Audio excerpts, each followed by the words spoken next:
गुरुजी, गुस्से को कैसे शांत किया जा सकता है? देखिए, गुस्सा क्यों आता है? जब हमारी इच्छा के विपरीत कोई कार्य होता है, हमारी बात नहीं मानी जाती, हमारी हानि की जाती है, तो जब विपरीत कुछ होता है तब हमें गुस्सा आता है, क्योंकि हम उस वस्तु को, व्यक्ति को, क्रिया को, परिस्थिति को नहीं चाहते, हम उसके विद्रोह करते हैं, ये नहीं हो, क्यों इसने ऐसा कर दिया।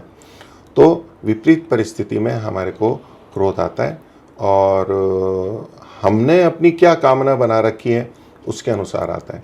हमने कुछ बड़ी बड़ी कामनाएं, बड़ी बड़ी अपेक्षाएं दूसरों से कर रखी हैं, और जब वो ऐसा नहीं करते हैं, ऐसा हमें जीवन में नहीं मिलता है, तो फिर हमें गुस्सा आने लगता है, झुंझलाहट आने लगती है। तो पहला उपाय है कि हम अपनी इच्छाओं, कामनाओं को, अपेक्षाओं को सीमित रखें, उचित मात्रा में करें। अब जब फिर भी अगर दूसरा नहीं करता है वैसा, और उसके कारण से हमारे मन में क्षोभ होता है क्योंकि हमारी हानि हो रही है, अपमान हो रहा है, तो गुस्सा आने लगता है।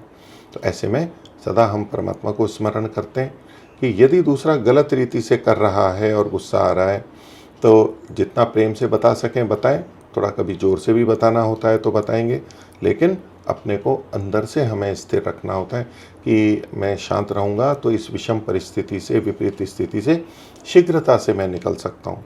यदि मैं उसके प्रवाह में चला गया तो गुस्से की स्थिति में मेरी भी हानि होगी।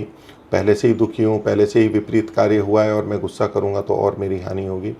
तो इन सब स्थितियों में कभी विपरीत होता है, विपरीत को रोकने का प्रयास करना चाहिए, बताना, समझाना चाहिए, कभी दंड व्यवस्था भी करनी होती है, किंतु अपने को हम शांत रखते हैं और ये मान के चलते हैं कि परमात्मा है, परमात्मा की व्यवस्था है, और यदि कुछ विपरीत भी हुआ तो परमात्मा उसकी क्षतिपूर्ति कर देगा। ओम।